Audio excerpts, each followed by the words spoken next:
So the Knicks score 144 points in their win yesterday. They become the 5th team ever with multiple 140-point games within a single postseason. I mean, everything couldn't be going better for New York. Meanwhile, let's check in and see how things are going in Philadelphia. ESPN Action News reporter Cheyenne Corinne live inside Xfinity Mobile Arena tonight. Cheyenne, this game was brutal.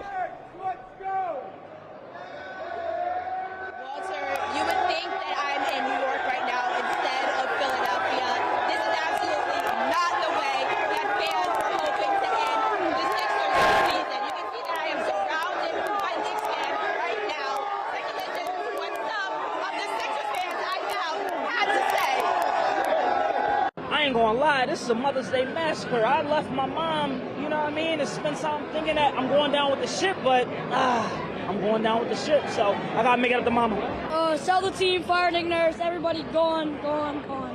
Like Kyle Lowry, coach. We're getting clowned. Yeah, I got nothing. I think it was game 6 a few years ago when the Knicks beat us here and we walked out and they were chanting like this. It's worse this year. They gotta play better defense. And I love Joel, and I hope he stays. I love the whole team. They did amazing, but it's just heartbreaking. It really is. It's a wrap.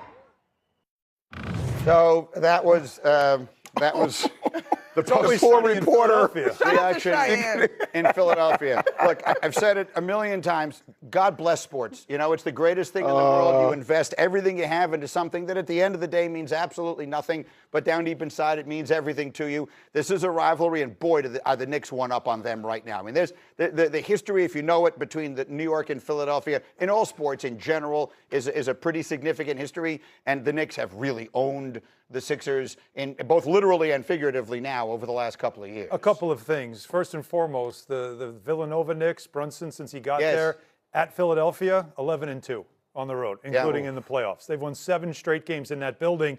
And when he looks up, there's 2 banners, Villanova championships. Those are the most recent banners hung in that building. Yeah. So that's home for him, first of all, and Josh Hart, and Mikal Bridges. Low blow. It's just it's more their home court than it is their home court. They do feel that way. Yes. And the other thing to point out here too in Philadelphia, you know what? It's not about their fans. This is not. I don't think this is about the Philadelphia fans or a sports town. They're a great sports town. This is them saying, we don't believe in this. Yes, I said a couple of years ago, the process is dead. Nobody wanted to believe me. It's dead. And the fans told them that. They applied, like you mentioned how the fans they showed up for the Flyers when they got swept by the Hurricanes. They gave them a standing ovation. And the fan base in that city looks at the Sixers as if, no, we're not coming back until you show us something that we can truly believe in, because second round and out, that's an annual event for that franchise. And it is not obvious to see their path to getting better quickly. Joel Embiid has a contract extension that actually kicks in next year, i.e. it hasn't started yet. So 3 more years. Maxey is very highly paid. Paul George is very highly paid. We're going to talk more about this series in a couple of minutes, but the path back for the Sixers is not an obvious, it doesn't seem like a straight line to me. It's not. I mean, you really got to look in the wallet and see where the purse strings are. If you wanted to go optimistic, just go with me, y'all. Yeah. Don't look at me like that, Jay. Just come on. Play the game. If you wanted to go optimistic, is Joel Embiid getting to a place where he can be on the floor, right? You know you have Tyrese Maxey. You know you have VJ Edgecombe. While the last round is abysmal for them, they did. Can you get some cheap pieces to build around the edges, I guess is my question. We're going to finish up the show with this. Save this. We're going to do this. We're going to do this to finish up the show. But we haven't gotten one thing in on the lottery yesterday because we got busy with something else. I really wanted to get this in because I think it's important to fans in a lot of cities where your teams might not have been good. Yesterday, the draft lottery, the Wizards walked away with the #1 pick. First time in 8 years that the team with the worst record actually won the lottery. They now have a prime opportunity in a deep draft to find a franchise piece. Right now, they have Anthony Davis and Trae Young on their roster. As for the rest of the top 10, the Jazz jumped up 2 spots to get the #2 pick. The Pacers saw their pick go to the Clippers as a result of the Ivica Zubac trade. So there was a lot to digest yesterday.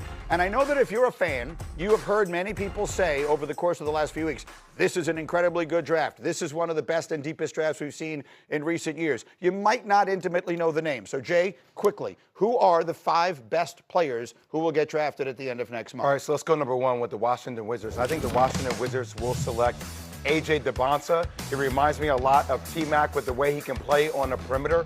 And think about the likes of A.J. Dybantsa with Trae Young. I do see Anthony Davis potentially being moved for more assets and them leaning into the youth that they have ultimately with their team. Number 2, as you get into the next round here for the Utah Jazz, with their size, Lauri Markkanen, Jared Jackson, Walter Kessler, Keontae George, who's a beast. I see them taking Darren Peterson. He's a guy that can D up on the wing. He's an elite shooter, can play without the basketball, fits in with them perfectly. Number 3, when you think about the Memphis Grizzlies, they have Zach Edey. Look, Caleb Wilson in 10 years now, when we redraft this class, we could be talking about he should have been the first pick taken in this draft. I think his upside is limitless. He's a guy that can show he can play with the basketball, put the ball down the ground, and that shot-making ability is what's going to propel him in the draft. The Chicago Bulls, Cameron Boozer. You watched it over and over and over this season. Kind of plays like Shane Goon to a degree, or a Kevin Love player, has different angles of attack at the rim, can initiate the offense because of his passing ability, their ability to invert the offense. He's going to be an exceptional player. And then the Clippers, poor Indiana, does not get the 4th pick. Right. The Clippers get the 5th pick because of that trade. Darius Acuff. I look at the Clippers with a guy like Darius Acuff who can explode. Reminds me of Stephon Marbury with the way he plays. I think the Clippers take him. I think the Clippers ultimately trade their star player at the end of the day. Kawhi Leonard. Kawhi Leonard, to get pieces in return. That'd be interesting to watch. He played well last year. Trade him with the highest value you have. You already answered the question I was going to ask, which is, out of all these guys, which one do you think in the long run has the potential to be the best? And you said you think it's the kid from Carolina. Caleb Wilson, watching him work out, has shown the ability to put the ball down on the ground. And by the way, when I first saw him this year, I was like, oh, the bar is Jermaine O'Neal. The ceiling, Kevin Garnett. Now when I watch him play, I'm like, the bar seems like Kevin Garnett. The ceiling seems more like Giannis. Wow. It feels like that's where his ceiling could be. Well, as someone from North Carolina once said, the ceiling is the roof. The ceiling is. And maybe it is for Caleb. All right, back to the NFL. Tonight, Lakers Thunder Game 4. Alan, we start with the Lakers. What's the number you like for LeBron James tonight? 22 or more points. He's got to get to the free throw line. He was doing that with the Rockets. In this series, he's not.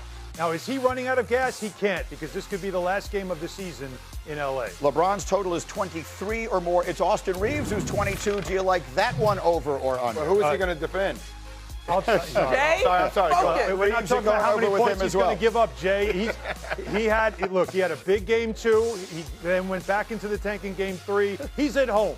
They need him to score. He's got to get on point. He has not been good from three-point range so far in this series. And how about the big man on the other side? Well, Chet Holmgren has really dominated this series. He's had a couple of games over 20. He had an 18 in game 3. They don't have an answer for him in the paint. I think they continue to try to feed him and make this his series, along with, of course, A.J. Mitchell. But this has been a good series for Holmgren to score a lot in. So that's our parlay for today. The picks: LeBron over 23, Reeves over 22, Holmgren over 18. It's a parlay at DraftKings Sportsbook with the odds of plus 450. And a reminder, on DraftKings Sportsbook, all customers can get a profit boost every day of the NBA playoffs. Download the app, use the promo code